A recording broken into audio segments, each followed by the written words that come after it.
இன்றைக்கி சாயங்காலங்க ஆடு மேய்ச்சிட்டு இருக்கும்போது மரத்து மேலே ஒரு குருவி கூடு இருந்துச்சு.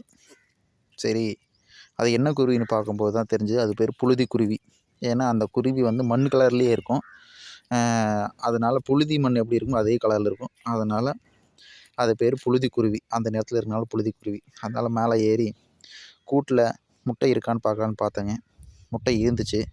அது என்ன நிறத்தில் இருக்குது அப்படின்னு கீழே கமெண்ட் பண்ணுங்கள். நமக்கு மேலே வந்து தாய்க்குருவி உட்காந்துட்டு முட்டை எடுத்துருவானா அப்படின்னு சொல்லிட்டு பயங்கரமாக சத்தம் போட்டுகிட்டே இருந்துச்சு. இருந்தாலும் அதையெல்லாம் சமாளித்து மேலே ஏறி வீடியோ எடுத்துட்டேங்க. வீடியோ கடைசியில் தான் முட்டை கொஞ்சம் நல்லா தெரியும். ஏன்னா ஒரு கையில் வந்து ஃபோனும் இன்னொரு கையில் மரத்தையும் பிடிச்சிட்டு எடுக்கிறதுக்கு கொஞ்சம் சிரமமாக இருந்துச்சு. மேலே ஏறி கஷ்டப்பட்டு ஒரு வீடியோ எடுத்தாச்சு. பாருங்கள் முட்டை என்ன கலரில் இருக்குது அப்படின்னு. அப்புறம் எந்த ஒரு தொந்தரவும் பண்ணாமல் அலங்காப்பில் அப்படியே கீழே இறங்கி வந்துட்டேன். திருப்பி வந்து தாய்க்குருவி வந்து முட்டையை வந்து உட்காந்து அடகாக்க ஆரம்பிச்சிருச்சுங்க.